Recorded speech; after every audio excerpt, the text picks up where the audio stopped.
Greetings, my brilliant students of English, of ideas, and of silent ambition. Today's story isn't just about a company.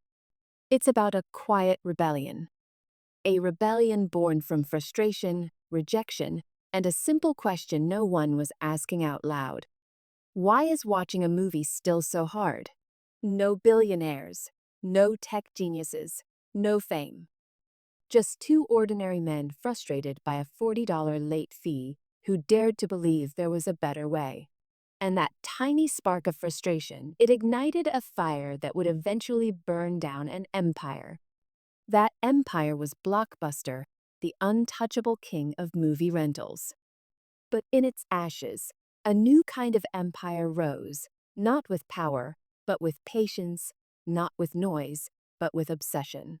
That empire was Netflix. And in this video, we're not just scratching the surface.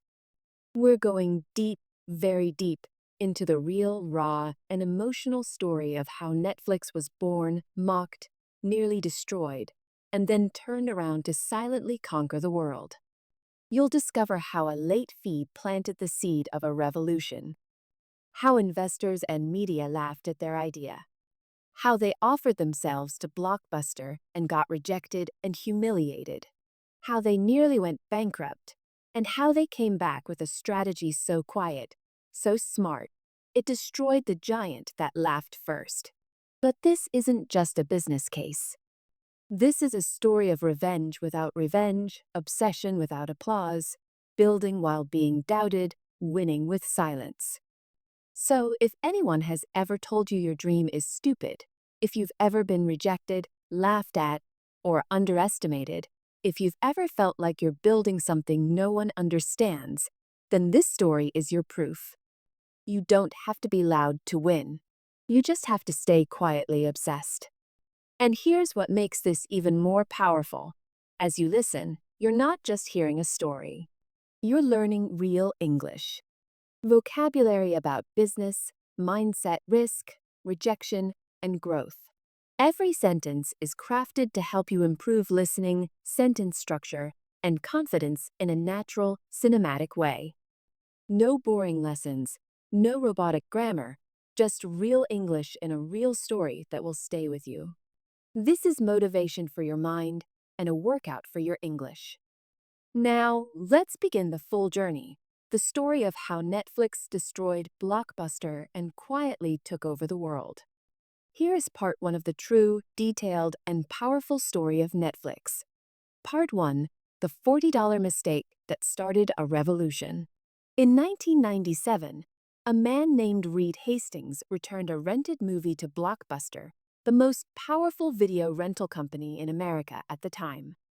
But he was late, and Blockbuster charged him $40 in late fees. Now imagine this. Reed was not poor. He had money. He was a software engineer. He was educated. But that one late fee made him angry in a way no one expected.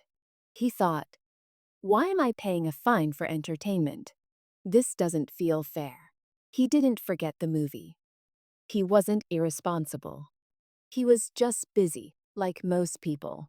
But Blockbuster didn't care. That $40 fine planted a seed in Reed Hastings' mind. A seed made of frustration, curiosity, and a quiet whisper that said, there has to be a better way. At that time, Blockbuster was a giant. They had more than 9,000 stores all over the world. People lined up to rent VHS tapes and DVDs, but their system was old, frustrating, and unfair. You had to go to the store physically, pick a DVD, remember to return it within a few days. And if you forgot, you were punished with a late fee, sometimes more than the cost of the movie itself. And Reed thought, what if people didn't have to go to the store? What if people could choose movies from home? What if there were no late fees at all? Now, pause for a second. This is very important. Millions of people had this same frustration, but they just complained and moved on. Reed did something different. He turned frustration into fuel. Reed had a friend and business partner named Mark Randolph. He wasn't a billionaire. He didn't come from a rich family. He was just a dreamer who loved ideas, storytelling, and entrepreneurship. One day, Reed walked into Mark's office and said, "What if we create a service that lets people rent movies by mail?" Mark was confused. Mail? Like people order a movie and we ship it to them? Reed nodded. Yes, and no late fees, and they can keep it as long as they want. That moment, in a simple office with zero investors, zero team, zero technology, was the birth of Netflix. They didn't have a plan. They didn't have a product. But they had a vision: make renting movies fair, easy, and modern. Before launching anything, they decided to do a test. They took a CD, not even a movie DVD, just a music CD. They put it inside a small envelope. They wrote an address. They dropped it in the mailbox. Then they waited. Would it break? Would it arrive? Would it get lost? A few days later, the CD arrived perfectly. That one moment told them, it's possible. We can do this. The first version of Netflix, 1997, they built a small website. It had a few movies listed, very basic design. Users could go online, click a movie, and get it by mail. There were no ads, no streaming, no big studios behind them. Just two men, a few employees, and a vision. They named it Netflix, a combination of internet and flicks slang for movies. It was simple, strange, and new. People didn't trust it at first. Why would I rent a movie from a website? I already have Blockbuster. But Netflix didn't stop. They knew something Blockbuster didn't. The future is not about punishment. It's about freedom. In 1999, Netflix made a bold move. They introduced a monthly subscription plan. Instead of paying per movie, users could pay a small monthly fee, rent as many movies as they wanted, keep them as long as they liked, and return them when they were ready. No late fees. It was unheard of. Nobody in the video industry was doing this, but it solved a huge problem. And slowly, the world started to listen. At this stage, Blockbuster was still laughing. They were making billions from late fees. They thought Netflix was a toy, a joke. But Netflix was growing, not loudly, not quickly, but quietly, one customer at a time. People who tried it loved it because it was simple, kind, and modern. And this quiet storm was about to become a massive wave. By the year 2000, Netflix was growing, but very slowly. They had a loyal base of customers who loved the subscription model. They were sending DVDs by mail every day. People appreciated the no late fees, the freedom, and the comfort of choosing movies from home. But behind the scenes, Netflix was bleeding money. They were spending more than they were earning. They had warehouses to manage. They had to pay for shipping, employees, servers, customer service, but they weren't profitable. They were losing millions of dollars. He knew Netflix was doing something great. He believed the world would change, but time was running out. They had no backup if they failed, and no one wanted to invest. So, one day, Reed made a bold decision. He walked into Mark Randolph's office and said, "Let's offer to sell Netflix." Mark was surprised. "To who?" Reed replied, "To the giant, to Blockbuster." That was the moment that would change everything. Reed and Mark booked a meeting with John Antioch, the CEO of Blockbuster. This was a huge deal. Blockbuster was worth billions. They had over 9,000 stores in more than 20 countries. They were making money from every direction: rental fees, snacks, video games, and especially late fees. Netflix, just a startup with losses. But Reed believed that if Blockbuster understood the vision, they would join forces. He thought, what if Netflix became the online arm of Blockbuster? "We handle the website. the DVD mailing, and Blockbuster handles the stores. It could be a win-win. They flew to Dallas, walked into Blockbuster's luxurious office, and sat across the table. Reed explained the idea passionately. He said, "You dominate physical stores. We dominate online rentals. Let's partner, or you can buy Netflix." John Antius asked, "For how much?" Reed said, $50 million.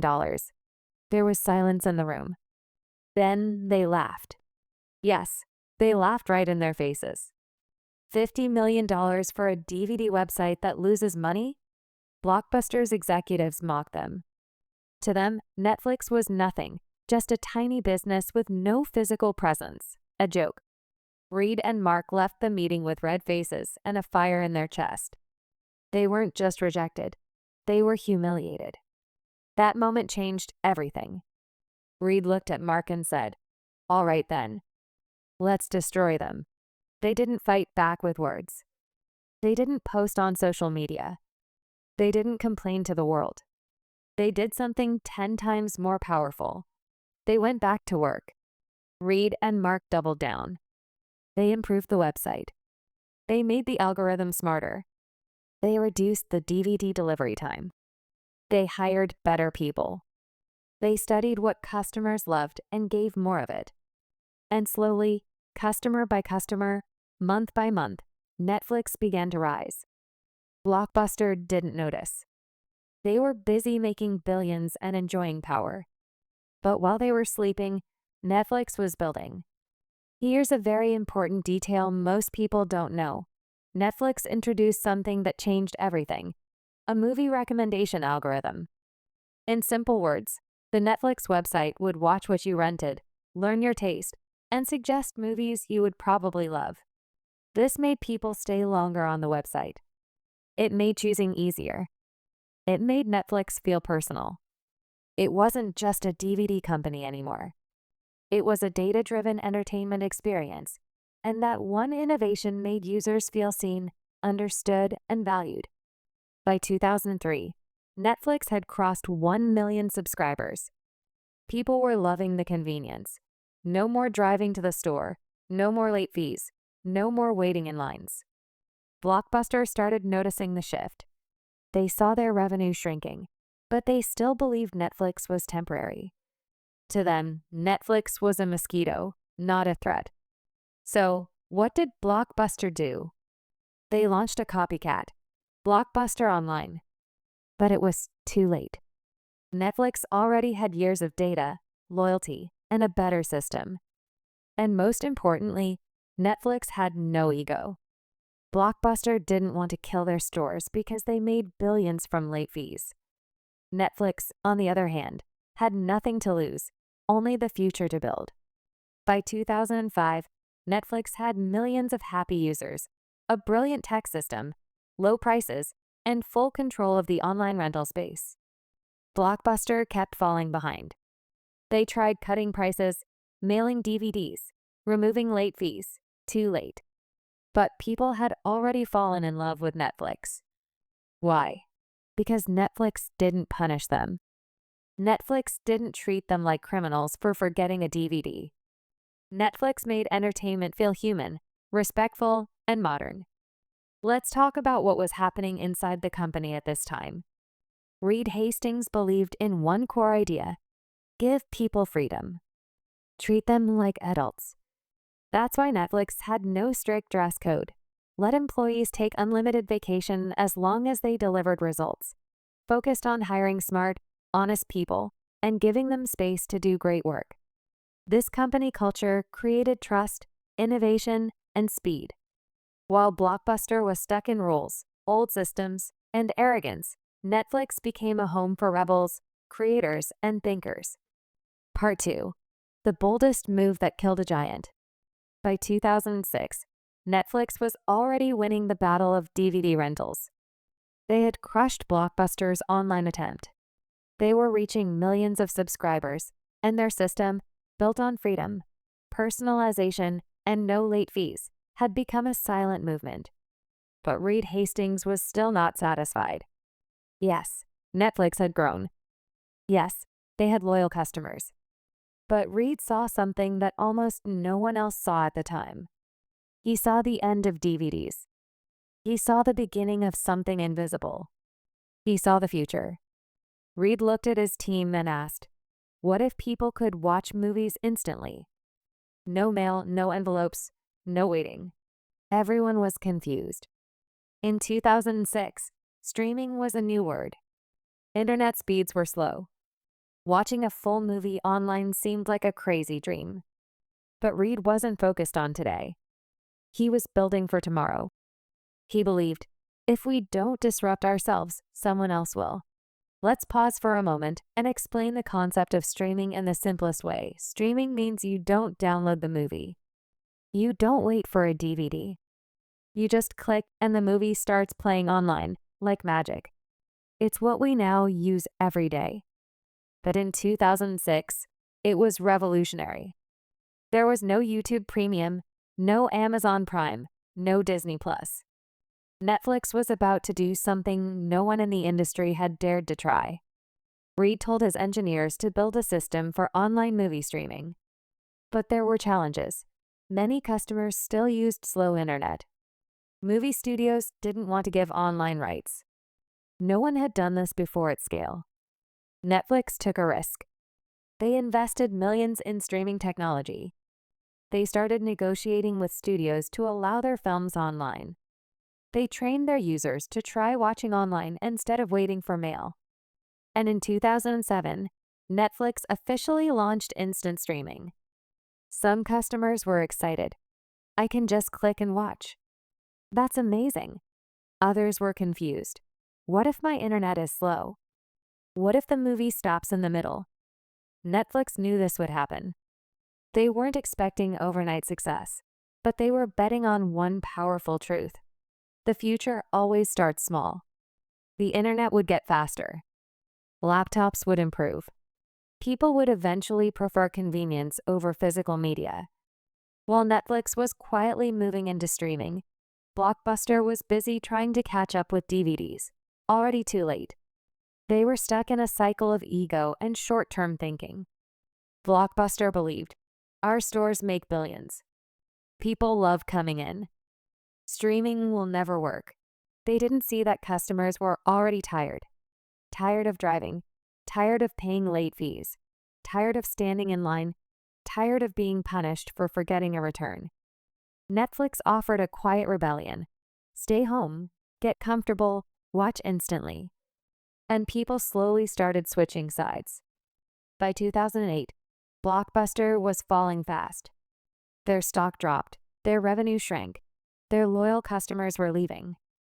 Even their best employees were jumping ship to newer companies. They tried launching a streaming service, but they were years behind, and their brand had already been damaged.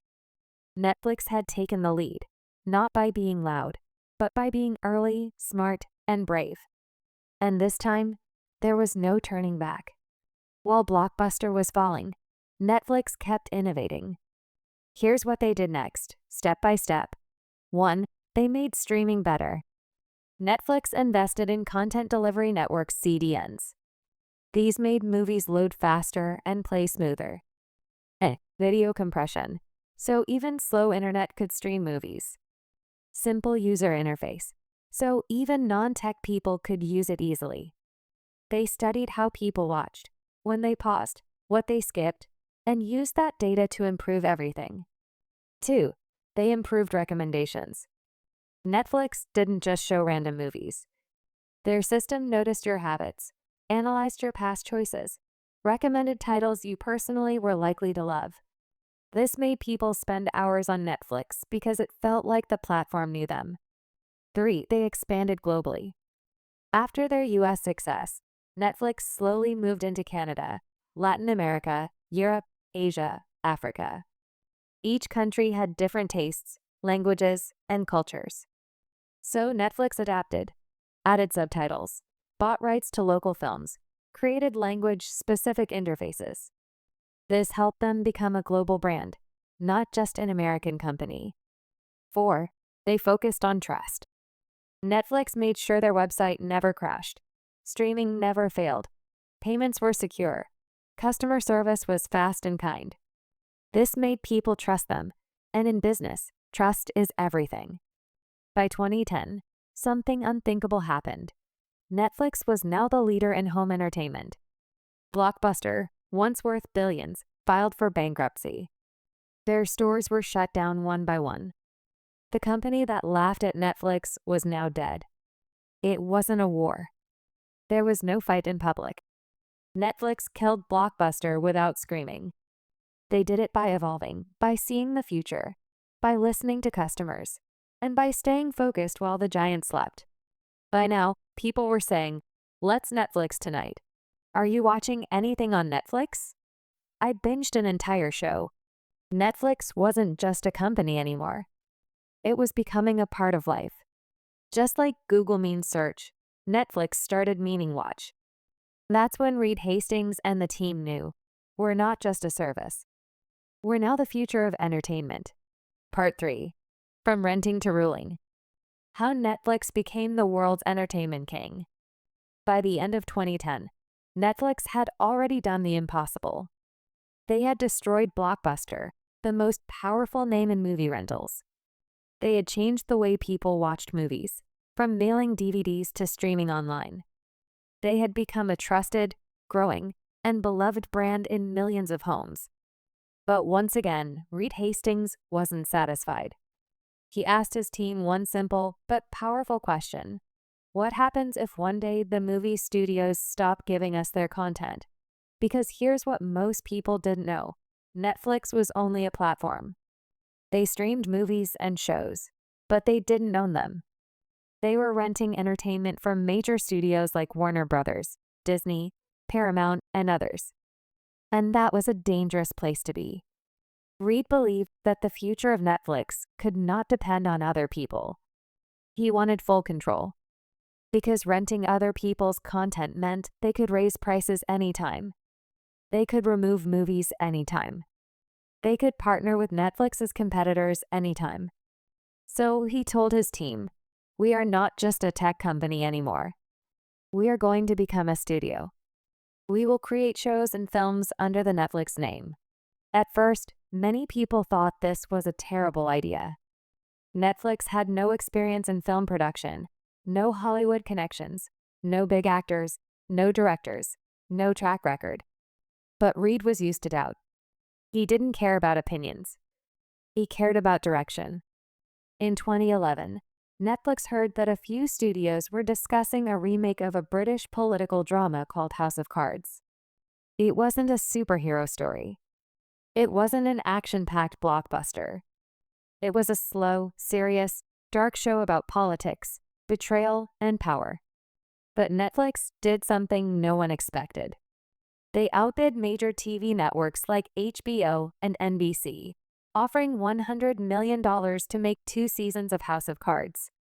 Yes, a tech company with no filmmaking experience just offered $100 million to make a serious drama. And they didn't ask for a pilot episode. They gave full freedom to the creators. Why? Because Netflix had data. They knew millions of people loved political dramas. Kevin Spacey, the lead actor, had a strong fan base. People who watched similar shows watched all the episodes binge-watching. So Netflix trusted their data and made a massive bet. Here's what shocked the industry even more. When Netflix launched House of Cards in 2013, they didn't release one episode per week like TV channels. Instead, they dropped the full season, all episodes at once. Why? Because their data showed that people loved binge-watching. They didn't want to wait a week for the next episode. They wanted to finish a show in one night, one weekend, one breath. This changed the entire TV industry. Now viewers had control over when and how they watched, freedom from TV schedules, power to decide their pace. House of Cards became a global hit. It won Emmy Awards, got amazing reviews, and gave Netflix credibility as a content creator. For the first time in history, a company that started with DVDs was now creating high-quality, award-winning shows on its own platform. This moment was a turning point. After House of Cards, Netflix moved fast. They built studios. They hired experienced producers. They signed deals with actors, writers, and directors. They created a new brand inside Netflix called Netflix Originals. This meant this show or movie is made by us, belongs to us, and can only be found on Netflix. And that's when things exploded. Here are just a few of the shows that Netflix created in the next few years, each one becoming a global sensation. 1. Stranger Things 2016. A sci-fi mystery about missing kids in a secret government lab. It had nostalgia, thrill, monsters, and heart, made actors like Millie Bobby Brown global stars, built a massive fan base across all age groups. 2. Narcos. The true story of Pablo Escobar told like a crime documentary. Action, drugs, money, power, politics, a perfect mix of storytelling and real history, loved by both English and Spanish-speaking audiences. 3. Money Heist La Casa de Papel, a Spanish-language heist drama. Netflix bought the rights and re-released it with subtitles. It became a worldwide phenomenon, showed that great content can come from any country, any language. 4. The Crown, a historical drama about the life of Queen Elizabeth II. Expensive, elegant, educational, showed Netflix's ability to do prestige content.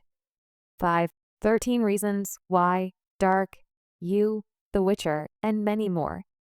Each show brought something new. New emotions, new audiences, new storytelling styles. And each one built Netflix's brand further. Netflix wasn't just making content randomly.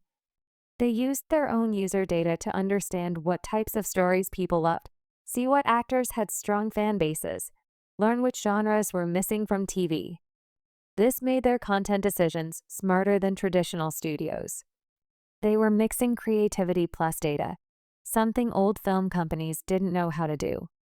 By now, Netflix was doing something no one in history had ever done.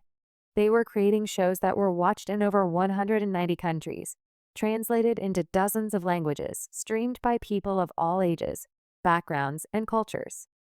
People weren't just watching Netflix. They were living inside Netflix stories. Characters became global icons. Soundtracks went viral. Merchandise exploded. Meme culture exploded. Netflix was no longer just a service. It was a global entertainment culture.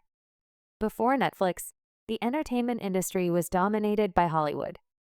But Netflix proved that great stories can come from anywhere. That's why they invested in Korean dramas, Spanish thrillers, German science fiction, Indian originals, African documentaries, Turkish romance series. They gave creators around the world a platform, and the world responded with love. Some incredible global hits included Squid Game Korea, Sacred Games India, Lupin France, Fada Israel, Elite Spain.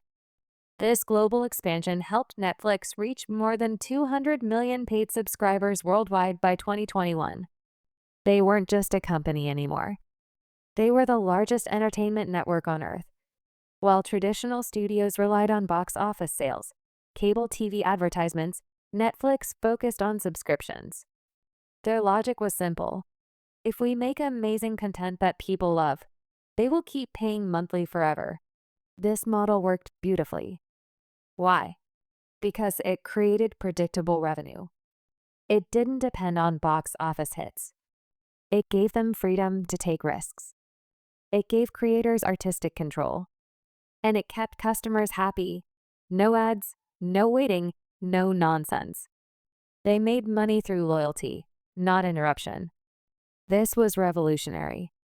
Internally, Netflix was building something just as powerful, a culture that attracted top talent. Their employee culture was based on two key values. 1. Freedom. You're trusted like an adult. 2. Responsibility. You're expected to act like a leader. They offered no micromanagement, no vacation tracking, no time clocks, but extremely high expectations. If someone didn't perform, Netflix let them go kindly but clearly. If someone thrived, they were given more freedom, more impact, more opportunity. This created a team that was fast, smart, fearless, obsessed with improvement. This internal strength helped Netflix stay 10 steps ahead of the competition. Netflix's success was so massive that it woke up other tech giants. Soon, the battlefield got crowded. Amazon Prime Video launched. Disney Plus entered the game. Apple TV Plus joined. HBO Max, Peacock, Paramount Plus, and many more began fighting for attention. Everyone wanted a piece of the streaming empire. But here's what mattered. Netflix wasn't afraid. Why? Because they had a 10-year head start, deep knowledge of their users, a massive content library, an unmatched global brand. Netflix knew the world is big enough for competition, but only the best will survive. And Netflix planned to stay the best. Once again, Netflix pushed boundaries. They launched shows where the viewer could control the story. Example, Black Mirror, Bandersnatch. In these shows, you decide what the character does. Your choices change the outcome. It's like watching and playing a game at the same time. This was another signal that Netflix was not just following trends. They were creating them. While the public saw cool shows and easy streaming, behind the scenes, Netflix was becoming a technology powerhouse. They built custom video compression tools for faster streaming, used AI to personalize user recommendations, created original sound mixing systems, designed thumbnail images differently for each user, so you see a poster you're more likely to click. They didn't just make content, they engineered the experience. Netflix became a perfect example of art meets science, creativity powered by data. When the world shut down during COVID-19, movie theaters closed, concerts stopped, events were canceled, but people still needed entertainment. They needed escape, emotion, connection, and comfort. Netflix became a lifeline. People streamed more than ever. New users signed up by the millions. Hits like The Queen's Gambit, The Crown, and Tiger King exploded globally. Netflix didn't just survive the pandemic. They thrived in it, because they had already spent a decade preparing for a future of digital-first entertainment. By the time the world entered 2021, Netflix had already become more than just a streaming platform. It had become a global leader in entertainment, a culture people lived inside, a household name in almost every country on Earth. But here's the truth no one wants to hear. Success creates enemies. Fame brings pressure. And the top is always the loneliest place. In this chapter, you will see the real struggles Netflix began to face. The rise of powerful competitors, internal pressure to keep growing, backlash from critics and governments, public controversies, and how Netflix started to expand into completely new worlds. This is the part of the story where every empire gets tested. By 2021, the battlefield of streaming had changed dramatically. In the early days, Netflix was the only real player, but now it was surrounded. Let's break down its biggest competitors and why they were dangerous. Amazon Prime Video, backed by Jeff Bezos, bundled with Amazon Prime shipping service, huge money power, global scale, invested heavily in content like The Boys, Reacher, and Lord of the Rings, The Rings of Power. Disney Plus, backed by Disney, one of the most powerful media companies in history, owned Marvel, Star Wars, Pixar, National Geographic, within 2 years gained over 100 million subscribers, family-friendly and filled with nostalgia.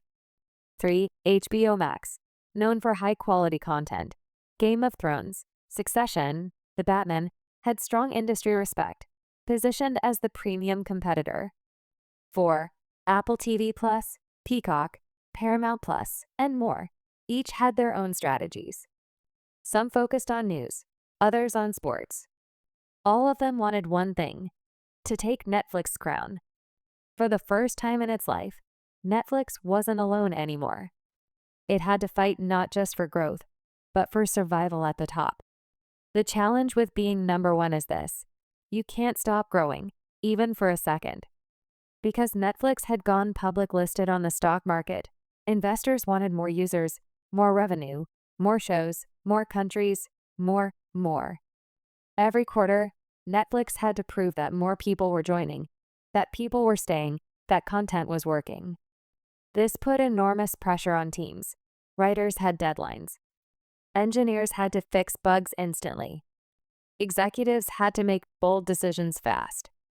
The world only saw the glamour. But behind the scenes, it was a pressure cooker. With global fame came global judgment. Netflix now had political pressure, cultural criticism, religious backlash, moral debates, and endless scrutiny. Let's look at some major issues they faced. Content offends some groups.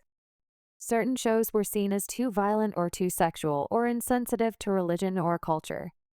In countries like India, Turkey, and the Middle East, this became a major issue. Netflix had to balance freedom of expression with local sensitivities. Some governments threatened to ban content. Others demanded censorship.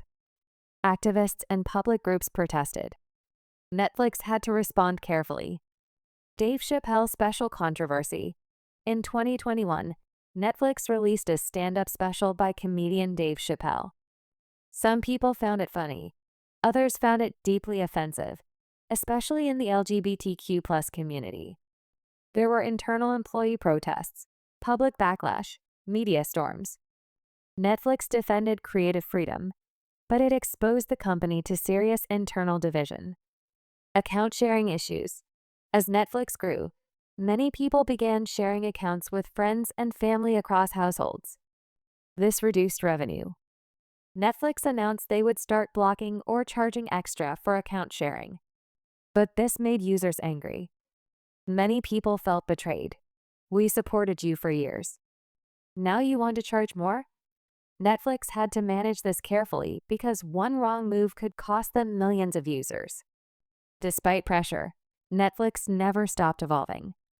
Let's break down how they continued to innovate and where it worked and failed. Mobile-first strategy.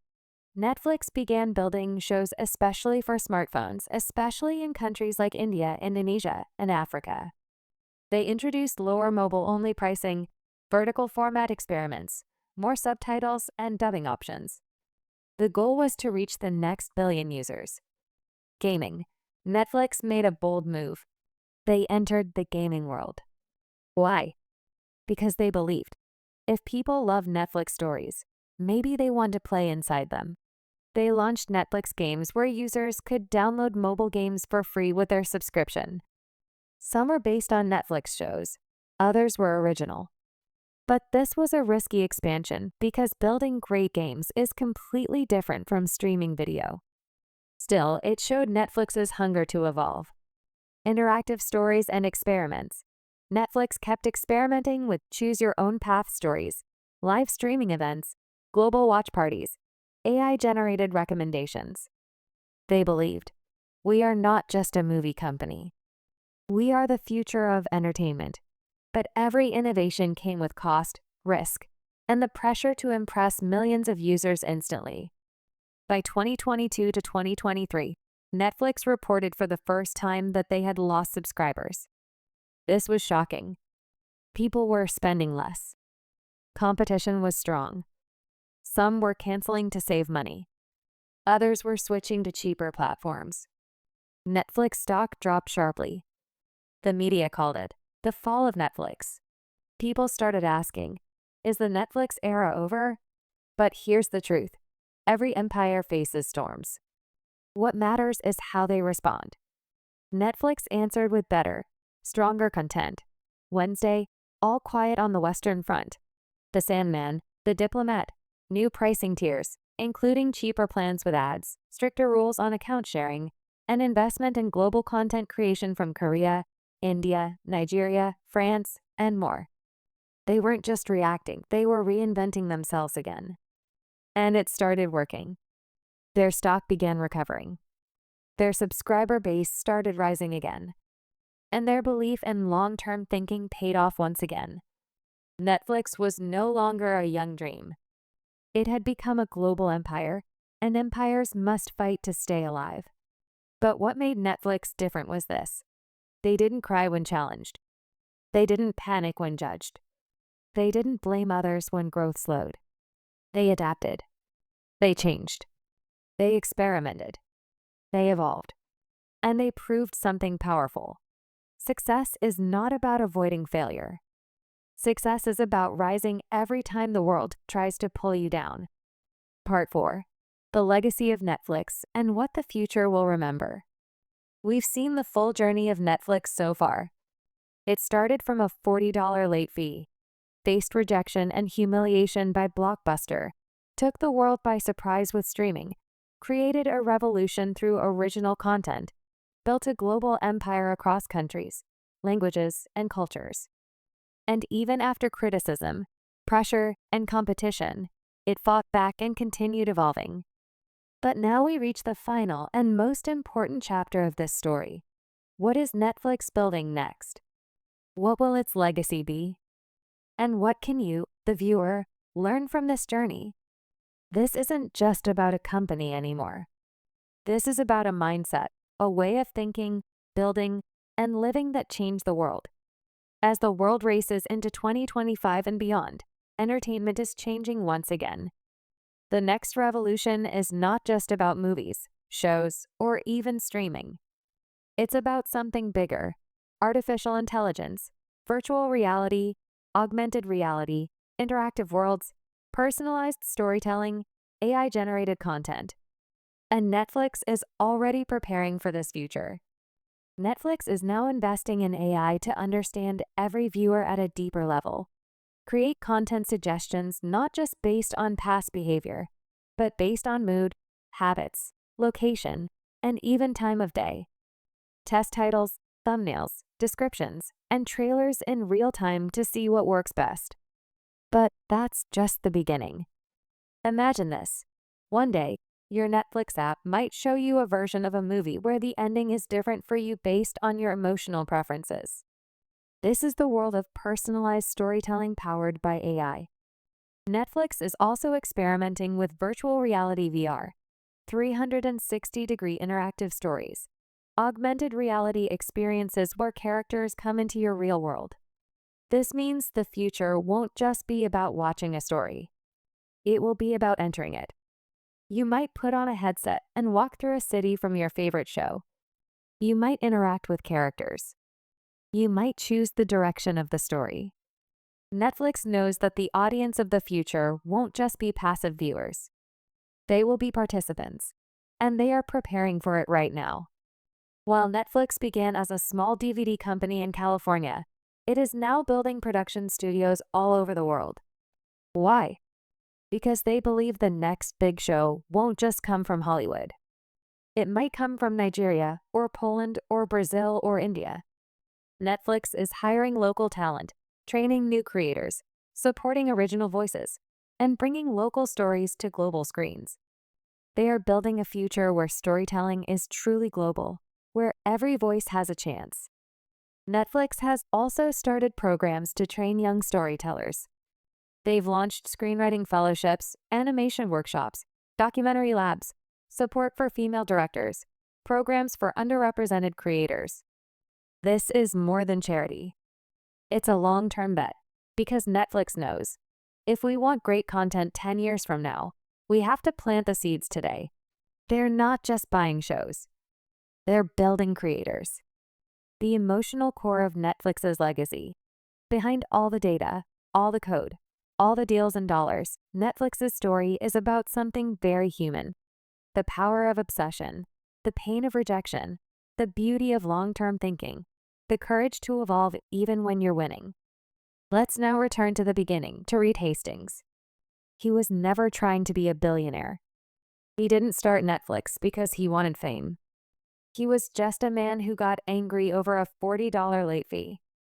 But instead of complaining, instead of blaming, instead of quitting, he built something that changed how the entire planet watches stories.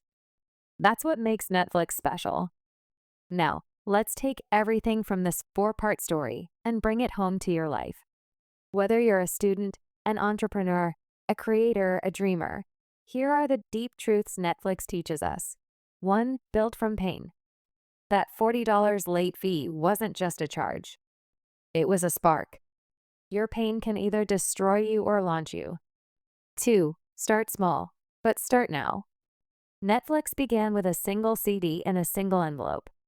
Big things don't start big. They start quiet and uncertain. 3. Be ready to be laughed at. Blockbuster laughed at them. The world called them a joke. Even their families doubted the idea. But Netflix kept going in silence. 4. Disrupt yourself before others do.